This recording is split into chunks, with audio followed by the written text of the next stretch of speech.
Welcome to the Sports Wire, brought to you by the Garden City Telegram. This is a weekly sports talk show about Garden City High School sports, area high schools, and Garden City Community College. I'm Brett Marshall. I'm the sports editor at the Garden City Telegram, and my main responsibilities are high school sports. I'm Levi Burnfin, sports reporter for the Garden City Telegram, and I cover the JUCO here in Garden City. Brett, Brian Hill got the season off to a good start for the first time in his tenure. They beat Olathe East on Friday. What did you see from that game? Well, obviously for Coach Hill and the players, it was a big night. First time they've got to enjoy a win in the season opener in his 6 seasons. I think that was the bigger picture story. The game itself was kind of a game of two halves.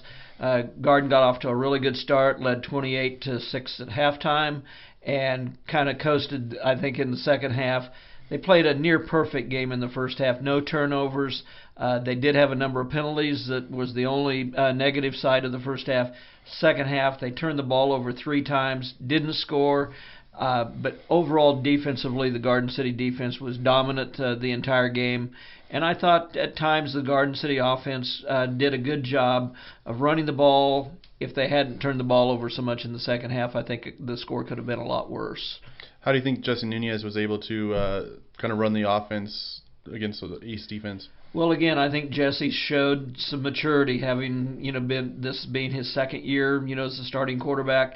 He ran the ball effectively, 22 carries, 141 yards, a couple of touchdowns.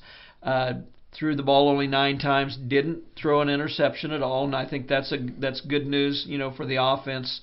But they'd only had 53 yards passing, so it was a windy night, which I think affected, some of the way the game was played.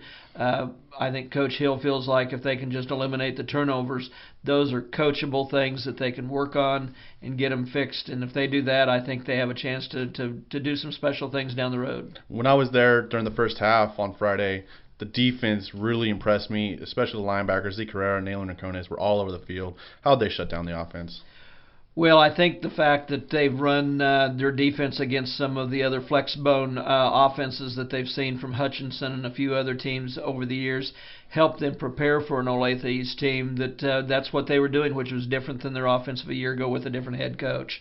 And I think they just really shut them down in the middle is what they did and forced them to go to the outside. They did give up a few outside runs, but for the most part, I think they effectively negated, what Olathe East wanted to do, and East just doesn't throw the ball much at all. So kind of a one-dimensional offense that they did a pretty good job of holding them down most of the game. Just a little over 200 yards of offense given up. Levi, the Broncbusters had a chance to have their season opener last Saturday night against their Western Kansas rival Dodge City and came up just a little bit short. But what did you see in the big game between the two Western Kansas schools? Well, it was a crazy game, first of all. There was back and forth, defensive touchdowns, kickoff return for touchdowns. The Garden City offense for the Dodge City defense was the biggest highlight of the night for me, just seeing how those two playing a little bit of a chess match. Garden was more efficient on offense. J. Campbell threw for 393 yards, only 38 attempts this time around. So that's a little nice. That's nice for them to be able to build on. They still had turnovers. They still had mistakes. 3 picks for Campbell. Another fumble that was returned for a touchdown. And truthfully, that's how Dodge City won the game, is the kickoff return for a touchdown in the third quarter, and then they got 2 defensive touchdowns immediately after that to take the lead. We'll talk about J. Campbell and his skills as a quarterback. He's just learning his way through, but just talk about what you see in him and the skill set that he brings to the Broncbusters. Well, J. is a big kid, 6'4", 220 pounds, big broad shoulders. He can carry a load. I just don't know how much that load can be. After 2 games, he's been sacked 23 times, hit countless and other times. I wish I would have counted on Saturday how many times he got hit, because as soon as he's delivering passes, even if it's a really nice pass, he's getting hit a lot of the time. So, he was, as the game wore on, it was slower and slower for him to get up. I asked him after the game if he ever thought about coming out of it. He called himself a soldier. That's how he was raised. He's not coming out. But you have to think at some point those hits are going to accumulate. And defensively, the Broncbusters gave up 40 points. And going into the season, I know Coach Sims felt like that was going to be the strength of their team. So what have you seen so far in 2 weeks? Truthfully, it was on Saturday. They played really well. Like I said, 3 of the scores were not on them. That's defensive touchdowns for Dodge City. So and a kickoff return for special teams. So those aren't on them. They did give up 208 yards to Mark Thompson, Dodge City's running back. They missed Alex Figueroa, who's out with an injury for last week. We're not sure when he will return. They missed him in the middle. But overall, the defense played really well, and Dodge City's coach, Gary Thomas, was very complimentary of that defense and how well they played. Well, Brett, the high school has another game on Friday, taking on Mays, a team they lost to last year here at Buffalo Stadium. What do you expect to see from Mays? Well, it's a completely different team than the year ago, Levi. This year they've got about 15 new starters, new quarterback, new receivers. They had a really crazy game in their first game against Powerhouse Derby. They led 20-7 at halftime and then lost 42-20, and most of that happened with turnovers too. So I think the experience factor of Garden this year versus the inexperience of Mays will play a huge role in the outcome of the game. I think for Garden, again, going on the road, as they usually do, I think they perform pretty well on the road.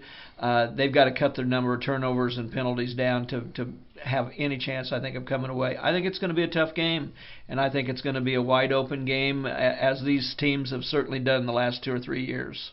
Brett, we spoke of Justin Nunez and Zeke Carrera earlier. What do they have to say about this week's game? Well, I think they're excited to go on the road. They're 1-0. First time they've experienced a 1-0, and we interviewed them, and here's what they had to say about the upcoming Mays game. Well, I think they're the same kind of Mays team that they've been since Coach Guzman has been there. I mean, they're explosive offensively. They like to throw it around, and they spread it around all the wide receivers and even to the running back. And, that's what killed us last year. And so our focus is really going to make sure that we can get them all covered and also at the same time trying to put a little bit of pressure on the quarterback as well. A young offensive line. Yeah, I thought, they still played very well. I mean, they weren't able to really rush the football very well, but I thought they did a great job in protecting. They gave him time to throw and, completing 18 passes, and, I don't think he got sacked, but maybe 3 times or so. But, I thought, offensively they did a good job. Defensively, what did you see out of them? How would you describe their defense, the set that they run out of mostly? Well, it's the exact same thing that we saw last week. I mean, it's a 3-4.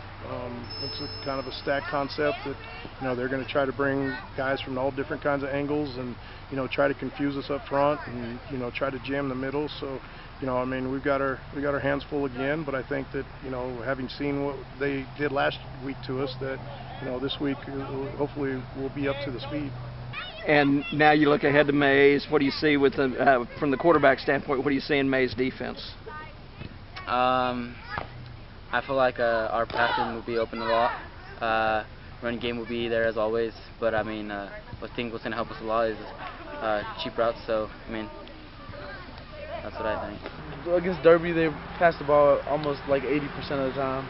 They ran the ball, I think, 18 times.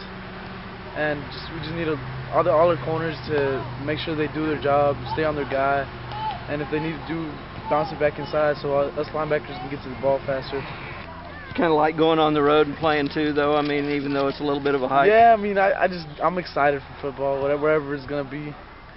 I'm just excited every single time I go out. It doesn't matter where it is.